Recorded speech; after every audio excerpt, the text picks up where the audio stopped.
Hoy! Ang lakas ng loob mong ilagay sa bentahan ang bahay namin. Kaninong permiso mo ibebenta ang pamamahay ko? Hoy! Ang lakas ng loob mong ilista ang bahay namin sa real estate. Kaninong permiso mo ibebenta ang pamamahay ko? Umalingaw-ngaw sa kabilang linya ang sigaw ng biyenan ni Isabel. Alam mo ba kung anong klasing bahay ito? Ang ancestral house ng mga De Leon, ipagbibili mo lang na parang pag-aari mo? Hanggat nabubuhay ako, hinding-hindi mo maibebenta ang bahay na ito. Kalmadong humigop ng kape si Isabel bago malamig na sumagot. Mukhang wala po kayong alam.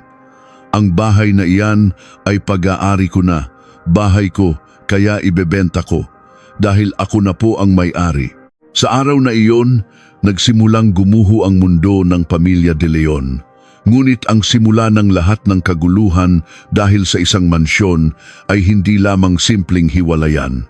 Ang awayan ng magkakapatid sa isang malaking korporasyon, ang karumal-dumal na plano ng isang biyenan at ang isang nakakakilabot na insidente sa gitna ng isang theme park, lahat ay nagsimula sa araw na iyon. Bago magsimula ang kwento, mangyaring mag-subscribe at i-like ang video na ito. Naway mapuspos ng kaligayahan ang inyong kinaroroonan. Ngayon, sisimulan na natin ang kwento. Tumunog ang cellphone ni Isabel. Nang makita ang pangalan sa screen, isang malamig na ngiti ang sumilay sa kanyang mga labi bago pinindot ang answer button. "Hello!" Mahinahong sabi ni Isabel. Mula sa kabilang linya, pumutok ang matinis na boses ng kanyang biyenan. "Hoy, babaeng walang kaluluwa! Ang kapal ng mukha mong ilista ang bahay namin sa bentahan? Over my dead body! Kaninong permiso mo ibebenta ang pamamahay ko?" Sigaw ng biyenan niyang halos maubusan ng hininga. Inangat ni Isabel ang tasa ng kape at humigop bago dahan-dahang nagsalita. "Mukhang wala po kayong alam. Ang bahay na iyan ay pag-aari ko na. Bahay ko, kaya ibebenta ko. Dahil ako na po ang may-ari," sabi ni Isabel habang nakatingin sa labas ng bintana. "Ano? Anong pinagsasabi mo dyan? Baliw ka na ba? Saan ka naman kukuha ng pera para bilhin ng ganito kamahal na bahay? Tumawag ka ngayon din sa real estate at kanselahin mo yan," pasigaw na tanong ng biyenan. Sa halip na sumagot, pinatay ni Isabel ang tawag. Habang nagdidilim ang screen ng telepono, huminga siya ng malalim. Iyon ang ikapitong araw mula nang matanggap niya ang desisyon ng korte sa kanilang diborsyo. Sa harap ng mansyon na inilista ni Isabel, nakatayo ang isang real estate agent at ilang interesadong bumili. Nag-doorbell ang agent, bumukas ang pinto at lumabas ang biyenan ni Isabel. "Sino ba? Yan ang aga-aga. Bakit ba kayo pindot ng pindot sa doorbell ng bahay ng may bahay?" Masungit na tanong nito. "Naku ma'am, magandang umaga po. Mula po ako sa JS Realty. Itong mga kasama ko po ang mga kliyenteng interesado pong bilhin ang bahay. Titingnan lang po sana namin ang loob," sabi ng agent habang inaabot ang kanyang business card. Nanigas ang mukha ng biyenan. "Ano ka ba, mister? Anong pinagsasabi mong kalokohan habang kumakatok ka sa pinto ng iba? Kailan namin sinabing ibebenta namin ang bahay na ito? Umalis na kayo," pagtataboy ng matanda. Inilabas ng agent ang isang folder ng mga dokumento. "Naku ma'am, nagkakamali po kayo. Ilang araw pa lang po ang nakalipas ng personal na inilista ng may-ari ang property na ito sa amin. Narito po ang formal na kasulatan. Ang may-ari mismo ang pumirma at nagselyo nito," sabi ng agent habang ipinapakita ang mga papel. Hinablot ng biyenan ang mga dokumento. Malinaw na nakasulat doon ang pangalang Isabel Reyes. Nagsimulang manginig ang kanyang mga kamay. Isang buwan bago ang lahat, ang ancestral house ng Luzon Holdings Corporation ay isang larangan ng digmaan. Sa opisina ng chairman, umalingaw-ngaw ang isang malakas na sigaw. "Mga walang hiya kayo. Buhay na buhay pa ang ama ninyo, pero nagpapatayan na kayo para sa mana. Lumayas kayo sa pamamahay ko, mga buwisit," sigaw ng chairman habang hinahampas ang mesa. Ang panganay na si Miguel at ang pangalawang anak na si Mateo ay masamang nakatitig sa isa't isa. Itay, nilustay po ni Kuya ang pera ng kumpanya. Narito po sa mga dokumentong ito ang lahat ng ebidensya. Sabi ni Mateo, sabay hagis ng mga papel sa harap ng ama. Ngumisi si Miguel. Ha, ang kapal ng mukha mo? Paano mo naman ipapaliwanag ang mga lihim na kickback na tinatanggap mo? Akala mo hindi ko alam? Kinuha ni Miguel ang isang voice recorder at pinindot ang play. Umalingaw-ngaw sa buong opisina ang boses ni Mateo. Napahawak ang chairman sa kanyang dibdib. Diyos ko, ang kapalaran ko, mga baliw na tong mga anak ko. Naglagay pa ng listening device sa opisina ng sarili nilang ama. Mga walang kwentang anak. Hirap na sabi ng chairman. Dali-daling pumasok ang kanyang executive secretary. Chairman, huminahon po kayo. Ayos lang po ba kayo? Sabi nito habang inaalalayan ng matanda. Iwinaksi ng chairman ang kamay ng sekretaryo. Hindi ko kailangan ng tulong. Ayoko nang makita ang pagmumukha ninyo. Lumayas kayong lahat. Sa kabilang bahagi ng mansyon, ang bunsong anak na si Marco ay nakatanaw sa bintana. Tumunog ang kanyang telepono. Hello ma, sagot niya. Pumunta ka ngayon din sa rest house. Mag-ingat ka. Siguraduhin mong walang makakakita sa'yo. Malamig na utos ng kanyang ina, si Doña Elvira. Nagmaneho si Marco papunta sa rest house. Sa isang liblib na bahay sa gitna ng kabundukan, nag-iisang naghihintay si Doña Elvira. Ma, bakit po biglaan sa tagong lugar na ito? Tanong ni Marco pagkababa ng sasakyan. Tinitigan siya ng masinsinan ng ina. Nakita mo naman kung paano magpatayan ang mga kapatid mo sa kumpanya, hindi ba? Sabi nito habang nakakrus ang mga braso. Opo, grabe po ang gulo kanina, sagot ni Marco. Makinig kang mabuti.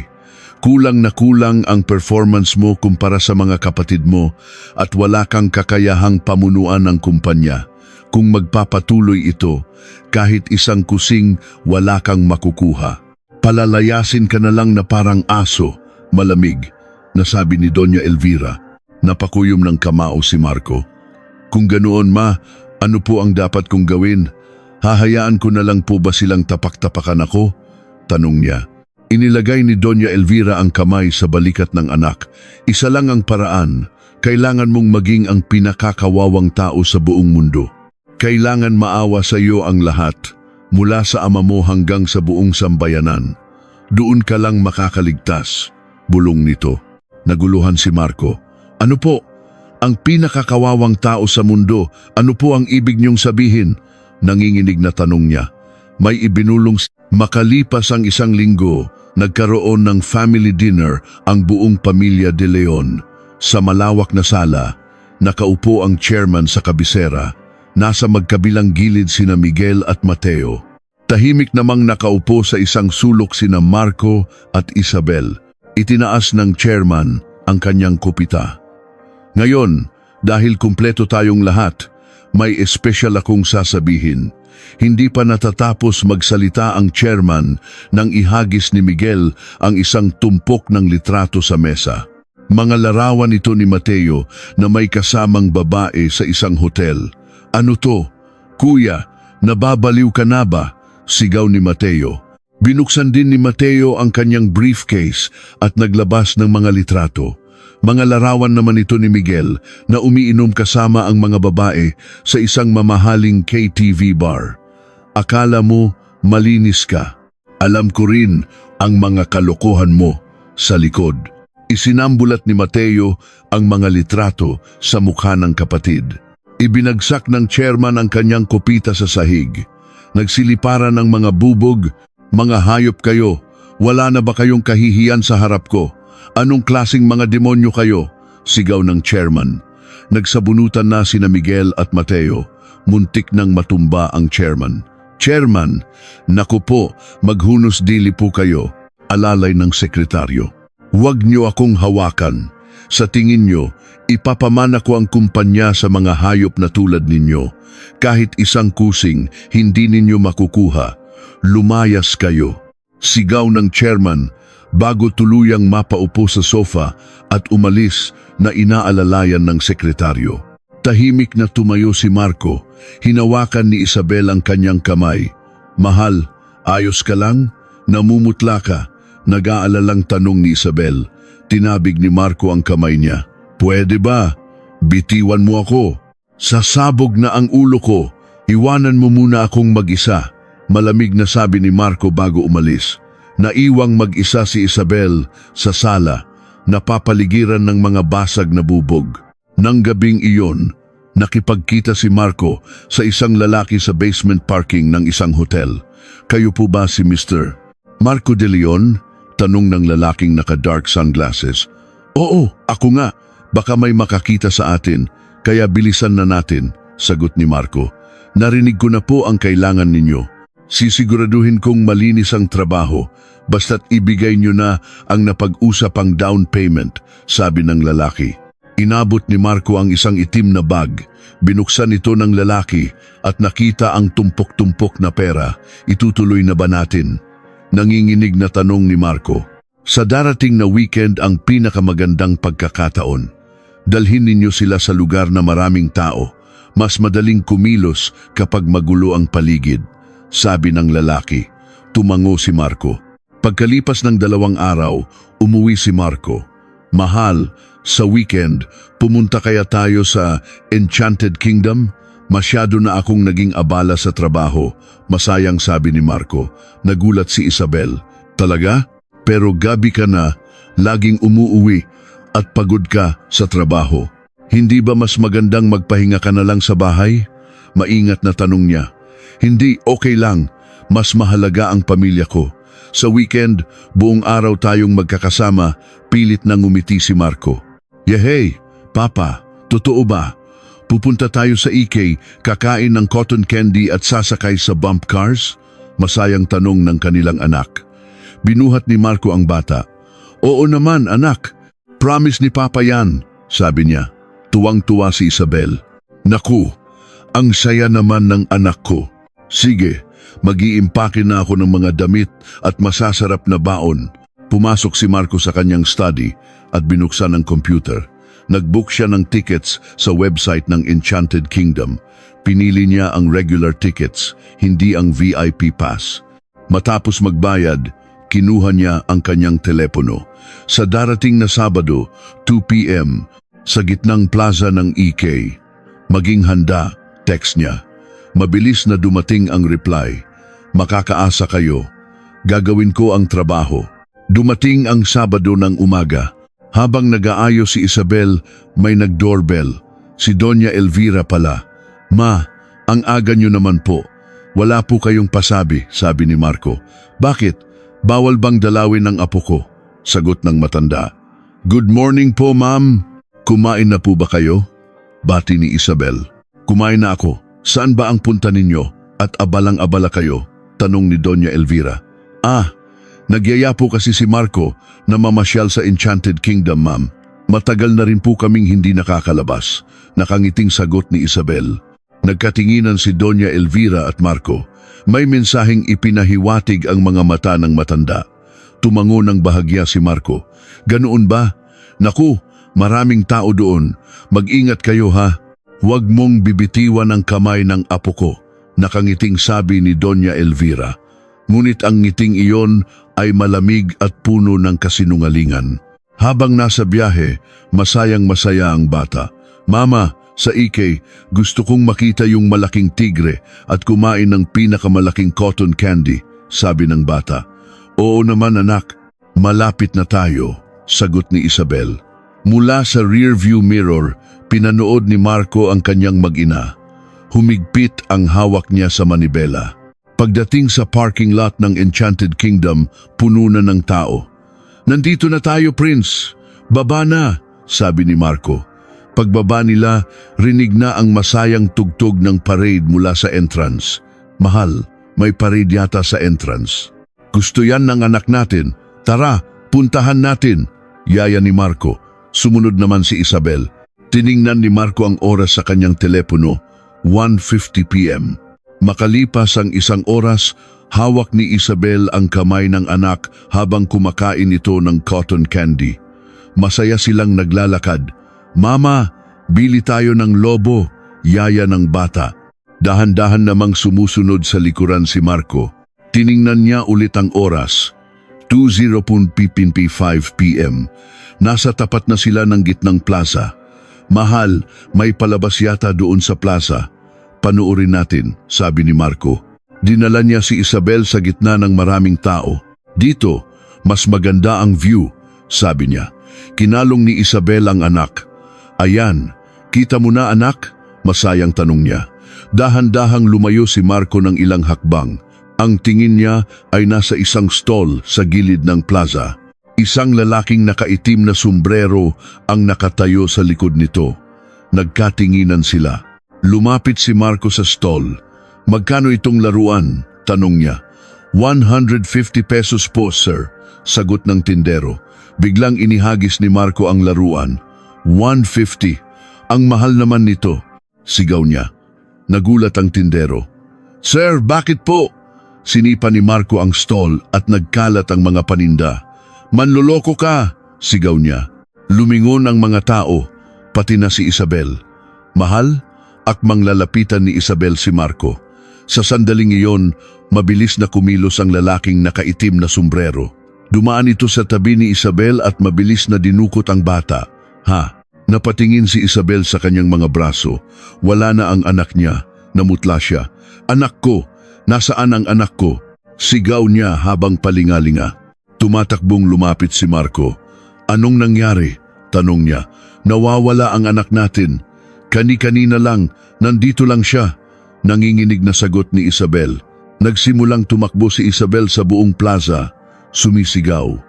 Kinuha ni Marco ang telepono at tumawag sa 117. Hello, nawawala po ang anak ko. Tulong! Umalingaw-ngaw sa buong theme park ang anunsyo. Nagsimulang maghanap ang mga guwardiya. Parang baliw na tumakbo si Isabel. Pinasok niya ang bawat banyo, restaurant at bawat sulok ng mga ride. Paus na ang kanyang boses. Sumasakit na ang kanyang mga paa. Hinubad niya ang kanyang sapatos at nagpatuloy sa pagtakbo. Dumudugo na ang kanyang mga talampakan ngunit hindi niya ininda. Samantala, sa harap ng entrance, hinarap ni Marco ang mga reporter. Mr. De Leon, anong nararamdaman niyo ngayon? Tanong ng isang reporter. Tinakpan ni Marco ang kanyang mukha. Kasalanan ko po ito. Dapat binantayan ko siyang mabuti. Humihikbing sabi niya. Pakiusap, hanapin niyo ang anak ko. Ang kanyang pag-iyak ay nakunan ng mga kamera. Dumilim na, kahit may mga K9 units na, hindi pa rin natagpuan ang bata. Napaupo na lang si Isabel sa gitna ng plaza, marumi at duguan ang paa. Anak ko, bulong niya habang walang tigil ang agos ng luha. Lumapit si Marco. Mahal, tumayo ka na dyan. Kailangan ka nang dalhin sa ospital. Itinulak siya ni Isabel. Ayoko, dito lang ako maghihintay. Maya-maya pa, bigla na lang siyang nawalan ng malay. Mahal, dinala si Isabel sa emergency room. Bumagsak ang blood pressure niya, sabi ng nurse. Dagdagan ang IV, utos ng doktor. Posibleng may brain damage. Kailangan siyang i-CT scan. Dinala si Isabel sa isa pang kwarto. Sa labas, pabalik-balik sa paglalakad si Marco. Tumunog ang kanyang telepono. Pumunta siya sa isang sulok. Tapos na. Naihatid ko na sa napag-usapang lugar, sabi ng boses sa kabilang linya. Sige, mahinang sagot ni Marco. Bago pinatay ang tawag, lumabas ang doktor. Ang pasyente po ay nagtamo ng brain damage dahil sa matinding stress. Ano pong mangyayari sa kanya? Tanong ni Marco. Sa ngayon po, comatose siya. Hindi namin masabi kung kailan siya magigising. Napahawak si Marco sa kanyang mukha, tila nagdadalamhati. Ngunit sa likod ng kanyang mga kamay, isang bahagyang ngiti ang sumilay.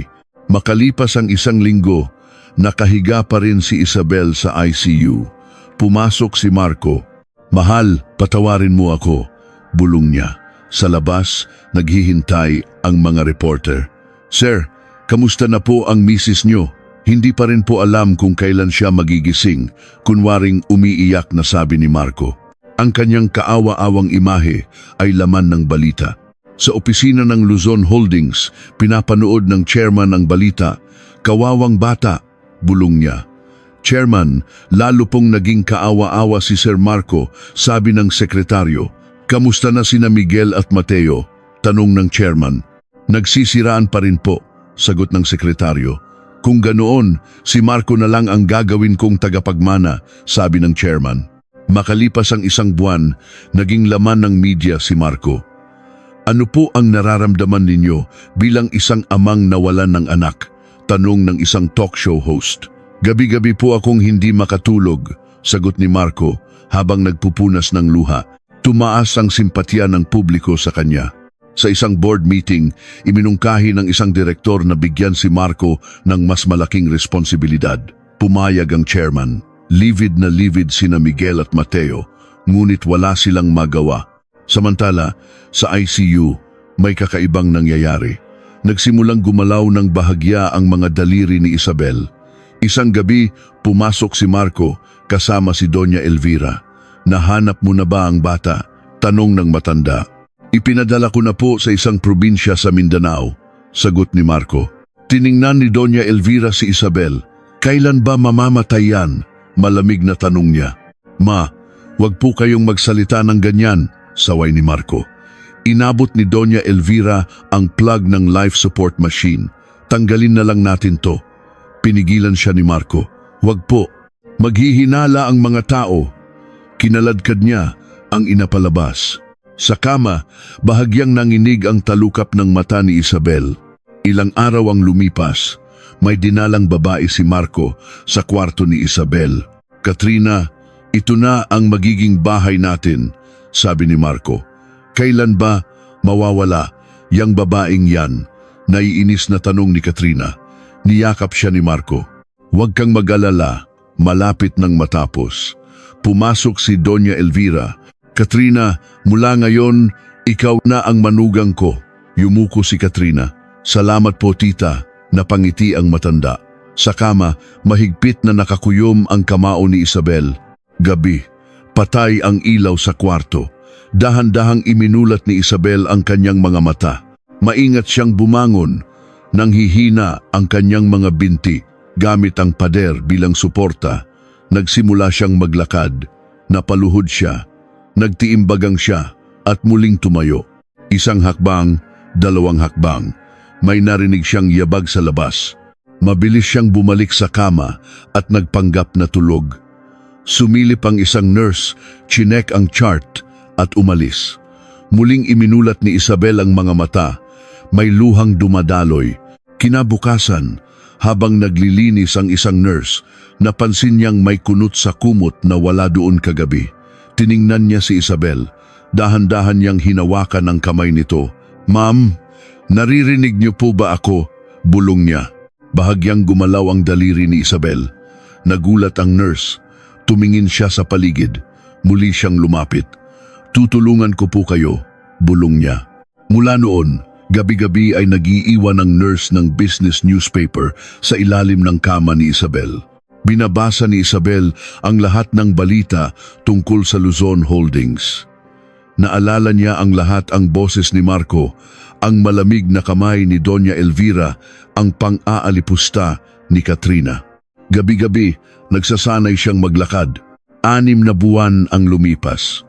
Sa umagang iyon, habang nag-row rounds ang doktor, biglang gumalaw ang daliri ni Isabel. Dok, gumalaw po ang daliri niya, sigaw ng nurse. Lumapit ang doktor. Ma'am, naririnig niyo po ba ako? Dahan-dahang iminulat ni Isabel ang mga mata. Nasaan ako? Mahinang tanong niya. Tawagan ng pamilya, utos ng doktor. Dumating sina Marco, Doña Elvira at Katrina. Mahal, lumapit si Marco. Tiningnan siya ni Isabel. Sino ka? Tanong niya. Nanigas ang mukha ni Marco. Ako to, asawa mo. Inalis ni Isabel ang kanyang kamay. Asawa? May asawa ako? Naguguluhang sabi niya. Kinausap ng doktor si Marco. Mukhang nagkaroon po siya ng amnesia. Babalik pa po ba ang alaala niya? Tanong ni Marco. Hindi po namin masisiguro. Araw ng pag-discharge ni Isabel. Mahal, uwi na tayo, sabi ni Marco. Hindi ko alam kung saan ang bahay natin. Takot na sabi ni Isabel, hahatid kita. Itinulak siya ni Isabel. Ayoko, natatakot ako sa iyo. Pinuntahan ni Marco ang doktor. Gusto ko siyang ilipat sa mental hospital. Ngunit bago pa man mangyari iyon, lumabas si Isabel sa kwarto kung saan naghihintay ang mga reporter. Ma'am, anong masasabi niyo? Tanong ng reporter. Gusto ko pong umuwi sa bahay ng biyenan ko. Baka doon ko po maalala ang lahat, sabi ni Isabel sa kamera. Hindi na siya napigilan ni Marco. Sa loob ng kwarto, bahagyang ngumiti si Isabel. Hapon, dumating si Isabel sa mansyon ng mga De Leon. Nag-doorbell siya. Bumukas ang pinto at lumabas si Katrina, suot ang isang mamahaling damit. Sino ka? Tanong nito. Ako si Isabel Reyes. Dito ako nakatira dati, ngumisi si Katrina. Dati? Ako na ang nakatira dito ngayon. Ma, tawag niya. Lumabas si Doña Elvira. Anong ginagawa mo dito? Mataray na tanong niya. Ma'am, si Isabel po ito. Gusto ko na pong umuwi. Hinablot ng matanda ang bag ni Isabel at inihagis sa labas. Wala ka ng bahay dito. Ma'am, bakit po? Nanginginig na tanong ni Isabel. Isang babaeng halos naging gulay, ang lakas ng loob mong bumalik dito, sigaw ng matanda. Sa likod, nakita ni Isabel ang malaking wedding picture ni na Marco at Katrina. Wala nang bakas ng kanyang pag-iral sa bahay na iyon. Gusto ko lang pong kunin ang mga gamit ko, pagmamakaawa niya. Wala ka ng gamit dito, tinapon ko na lahat, sigaw ng matanda. Umalis ka na, isinara ng malakas ang pinto. Nagsimulang umulan. Basang-basa, naglakad si Isabel ng walang payong. Makalipas ang isang oras, nakarating siya sa isang lumang bahay, bahay ng kanyang yumaong ina. Pumasok siya, maalikabok at amoy luma. Sa isang sulok, nakatayo ang larawan ng kanyang ina. Lumuhod siya. Nay, humagulgol siya. Nay, nandito na po ako. Matapos umiyak, nilibot niya ang bahay. Sa atik, sa ilalim ng sahig, nakita niya ang isang malaking baul na bakal. Sinira niya ang kandado gamit ang martilyo. Pagbukas niya, napanganga siya. Puno ito ng mga dokumento at passbooks. Kumuha siya ng isang passbook. Hindi lang milyon-milyon, kundi bilyon-bilyong piso ang laman. Lahat ay mga numbered accounts. May mga bearer bonds din. Sa ilalim ng mga papeles, may isang calling card. Dante Jimenez, Chief Asset Manager. Sa likod nito, may sulat kamay. Mapagkakatiwalaan, ipakita ang selyo ng pamilya at magiging tapat siya. Kinaumagahan, tinawagan ni Isabel si Mr. Jimenez. Pagkalipas ng 2 oras, isang mamahaling sedan ang huminto sa tapat ng bahay. Pumasok si Mr. Jimenez at yumukod sa larawan ng ina ni Isabel. Inilatag ni Isabel ang mga dokumento. Paano niyo po ito nahanap? Gulat na tanong niya. Inilabas ni Isabel ang selyo ng kanilang pamilya. Ang selyo, utos po ninyo ang masusunod, yumukod si Mr. Jimenez. Kilala niyo ba ang Luzon Holdings Corporation? Tanong ni Isabel. Opo, balita ko'y malaki ang problema nila sa pinansyal. Kilala niyo ba si Marco De Leon? Tanong ulit niya. Ang bunsong anak, hindi po ba imbestigahan mo ang lahat tungkol sa kanya? Mga utang niya, mga transaksyon, lahat. Nagbago ang tingin ni Mr. Jimenez kay Isabel. Masusunod po, bigyan niyo po ako ng 1 linggo. Makalipas ang 1 linggo, bumalik si Mr. Jimenez. Si Mr. Marco De Leon po ay may utang na 3 bilyong piso sa mga secondary financial institutions. Ang biyenan niyo naman po ay may utang na 2 bilyong piso sa mga loan shark. Ngumiti si Isabel. Kaya mo bang bilhin ang lahat ng utang na iyon? Posible po, pero napakalaking halaga. Inilabas ni Isabel ang mga passbook. Sapat na po ito at sobra-sobra pa. Gusto kong gumawa ka ng isang shell company sa isang tax haven. Gamitin mo ang kumpanyang iyon para bilhin ang lahat ng masasamang utang ng Luzon Holdings. At bilhin mo rin ang mortgage ng mansyon na tinitirhan nila ngayon, utos ni Isabel. Iyon ang pinakamahalaga sa kanila. Iyon ang kukunin natin. Masusunod po, sabi ni Mr. Jimenez. Isa pa, mag-hire ka ng isang private investigation team. May hinahanap akong tao. Ibinigay niya ang description ng lalaking dumukot sa kanyang anak. 6 na buwan na ang nakalipas sa Enchanted Kingdom. Makakaasa po kayo, hahanapin namin siya. Nang gabing iyon, tinitigan ni Isabel ang gusali ng Luzon Holdings mula sa kanyang bintana. Ngayon pa lang tayo nagsisimula, bulong niya. Makalipas ang 1 buwan, tapos na ang lahat. Inihanda ni Mr. Jimenez ang mga papeles, ang shell company, ang mga biniling utang at ang mortgage ng mansyon. Mayroon na rin pong demand letters, handa nang ipadala anumang oras, sabi niya. Maghintay pa tayo ng tamang panahon. Tumawag na rin po pala ang team, sabi ni Mr. Jimenez sabay abot ng isang litrato, ang lalaking nakaitim na sombrero. Nanginginig na hinawakan ito ni Isabel. Siya nga, nagtatago po siya sa isang probinsya sa Mindanao. Tinutugis na po siya. Huwag niyo siyang hahayaang makatakas. Mariing utos ni Isabel. Isang gabi, sa isang marangyang party, ipinagdiriwang ni Marco ang kanyang nalalapit na pagiging chairman. Samantala, sa isang high-end na cafe, ipinagyayabang ni Doña Elvira sa kanyang mga amiga kung paano niya pinalayas si Isabel. Sa isang liblib na lugar sa Mindanao, pinasok ng mga tauhan ni Isabel ang pinagtataguan ng lalaking dumukot sa kanyang anak. Sino kayo? Sigaw ng lalaki. Umamin ka. Ikaw ang dumukot sa bata sa EK, 6 na buwan na ang nakalipas, hindi ba? Tanong ng isang tauhan. Opo, nanginginig na sagot ng lalaki. Saan mo dinala ang bata? Sa isang private orphanage po, 2 oras mula dito. Sino ang nag-utos sa'yo? Si Marco De Leon po. Binayaran niya ako ng 20 milyong piso. Nakuha ng mga tauhan ang lahat ng ebidensya. Ang recorded confession, ang bank statements at ang address ng orphanage. Dinala ni Mr. Jimenez ang lahat kay Isabel. Nang makita ang recorded confession at ang litrato ng kanyang anak na naglalaro sa orphanage, humagulgol si Isabel. Buhay ang anak ko. Opo ma'am, pwede na po natin siyang kunin anumang oras. Ipinakita rin sa kanya ang CCTV footage ng pag-aabutan ng pera ni Marco at ng kidnapper sa isang parking lot. Itago niyo ang video na ito sa isang secured na lugar. Hindi pa ito ang tamang panahon, malamig na sabi ni Isabel. Samantala, sa mansyon, abala si Katrina sa pagpapalit ng mga totoong alahas ng pekeng kopya.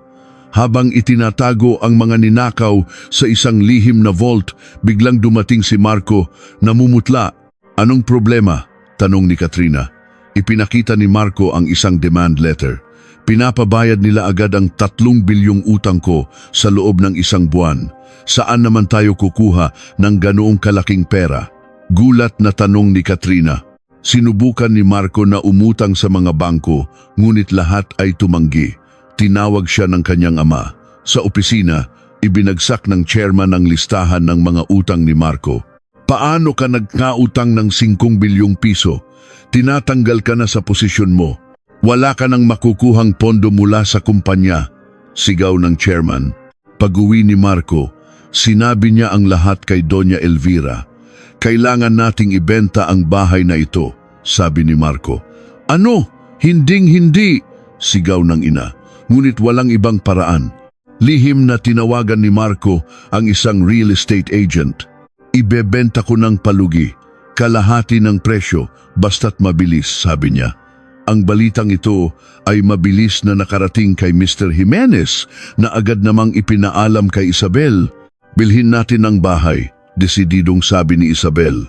Kinabukasan, may kumatok sa bahay ni Isabel. Ito ay si Mr. Ricardo, ang 30-taong executive secretary ng chairman. Bakit po kayo naparito? Tanong ni Isabel. Hindi ko na kayang pagtakpan ang mga kasamaan ng pamilyang iyon, sabi ni Mr. Ricardo. Inilabas niya ang mga secret ledgers ng Luzon Holdings, ebidensya ng lahat ng korupsyon. Alam ko rin po ang ginawa ni Marco sa anak ninyo. Buhay po siya. Inabot niya ang litrato ng bata. Humagulgol si Isabel. Bakit niyo po ako tinutulungan? Tanong niya. Dahil isa rin po akong ama, sagot ni Mr. Ricardo. May plano ako. Ako ang magpapanggap na bibili ng mansyon. Magtitiwala sa akin si Marco. At ganoon nga ang nangyari. Nakipagkita si Mr. Ricardo kay Marco at binili ang bahay gamit ang pera ni Isabel. Masayang masaya si Marco nang matanggap ang tseke. Nang gabing iyon, nag-iimpake si Katrina para tumakas. Saan ka pupunta? Tanong ni Marco. Sa probinsya, may sakit si mama. Pagsisinungaling niya. Mahal, ibinenta ko na ang bahay, sabi ni Marco. Ngumisi si Katrina. Ibinenta mo? Akala mo ba, sasama pa ako sa iyo ngayong bangkarote ka na? Umalis si Katrina. Pinigilan siya ni Marco. Pumasok si Doña Elvira. Nag-agawan sila sa maleta hanggang sa tuluyang makatakas si Katrina. Iniwan na tayo ng babaeng iyon, sigaw ni Doña Elvira. Makalipas ang ilang araw, nagsampa ng diborsyo si Isabel laban kay Marco. Ang ebidensya, mga litrato ng panlalalaki ni Marco kasama si Katrina at ang nakakakilabot na katotohanan tungkol sa pagdukot sa sarili nilang anak. Sumabog ang balita. Sa isang meeting kasama ang abogado, pinapirma si Marco sa divorce papers. Walang hininging pera si Isabel. Pirmahan mo o mapupunta ang lahat ng ebidensya sa prosecutor, sabi ng abogado. Walang nagawa si Marco kundi pumirma. Mahal, patawarin mo ako, pagmamakaawa niya. Malamig lang siyang tiningnan ni Isabel. Tapos na tayo. Mula sa korte, dumiretso si Isabel sa sasakyan ni Mr. Ricardo. Saan po tayo, ma'am? Sa Mindanao. Ngayon na. Madaling araw. Pinasok ng grupo ni Mr. Ricardo ang private orphanage. Dahan-dahan nilang kinuha ang natutulog na bata. Sino po kayo? Tanong ng bata. Pinapunta kami ng mama mo. Ihahatid ka namin sa kanya. Sa isang private jet, ibiniyahe nila ang bata pabalik ng Maynila. Sa airport, naghihintay si Isabel. Nang makita ang anak, napaluhod siya. Anak, Mama? Tumatakbong niyakap ni Isabel ang anak. Ako nga, anak. Patawarin mo si Mama kung natagalan ako. Walang tigil ang kanyang pag-iyak. Mama, huwag ka nang umiyak, sabi ng bata. Salamat po, Mr. Ricardo. Simulan na po natin, sabi ni Isabel. May determinasyon sa kanyang mga mata. Kinabukasan, sumabog ang balita sa buong bansa. Ang CCTV footage, ang confession, ang mga ebidensya ng corruption sa Luzon Holdings. Gumuho ang stock market value ng kumpanya. Inatake sa puso ang chairman. Nag-issue ng arrest warrant para kay Marco. Sa airport, hinuli si Katrina habang sinusubukang tumakas, dala ang mga ninakaw na alahas. Nagtago si Marco. Gabi, lihim siyang pumasok sa mansyon para kumuha ng pera sa vault, ngunit nakita niya ang isang notice. Assets frozen. Doon, nagpang-abot sila ng kanyang ina. Paano mo nagawa iyon sa apo ko? Umiiyak na sigaw ni Doña Elvira. Itinulak niya ang ina. Kailangan kong tumakas, ma. Ibinenta ko na po pala itong bahay. Dagdag pa niya. Halos himatayin ang matanda sa galit. Sa labas, umalingaw-ngaw ang sirena ng mga pulis. Habang nagtatago si Marco, may nag-doorbell. Ang real estate agent kasama ang mga bagong interesadong bibili. Hindi ito binebenta, sigaw ni Doña Elvira. Ma'am, nabili na po ito. Ang bagong may-ari ay si Miss Isabel Reyes. Namutla ang matanda. Tinawagan niya si Isabel. Hoy, ang lakas ng loob mong ilista ang bahay namin? Bakit po? Bahay ko naman po ito. Ako na ang may-ari. At pinatay ang tawag. Dumating ang isang convoy ng mga sasakyan. Bumaba si Isabel, suot ang isang itim na power suit, kasama ang mga abogado at security. Anong ginagawa mo dito? Sigaw ni Doña Elvira. Tinitingnan ko lang ang pag-aari ko, malamig na sagot ni Isabel. Pumasok siya sa loob. Ipinadikit niya ang mga eviction notice sa lahat ng gamit. Lumabas si Marco mula sa pinagtataguan. Mahal, patawarin mo ako. Lumuhod siya. Patawad? Naaalala mo ba ang ginawa mo sa anak natin? Ibinenta mo ang sarili mong anak para sa pera, sabi ni Isabel. Dumating ang mga pulis. Marco De Leon, arestado ka para sa kidnapping at syndicated estafa. Kinaladkad palabas ng mansyon si Marco at Doña Elvira. Sa hagdan kung saan siya pinalayas noon, doon din sila itinapon palabas. Isinara ang malaking pinto. Sa labas, dinakip ng mga pulis si Marco. Naiwang mag-isang umiiyak sa kalsada si Doña Elvira. Wala nang kahit anong ari-arian. Mula sa bintana, pinanood ni Isabel ang lahat. Lumapit ang kanyang anak. "Mama, uwi na po tayo." Ngumiti si Isabel. "Oo anak, uwi na tayo sa bahay natin." Si Marco ay nasentensyahan ng 20 taong pagkakakulong. Si Katrina, 10 taon. Si Doña Elvira ay namuhay sa isang maliit at maruming kwarto sa ilalim ng lupa, puno ng pagsisisi.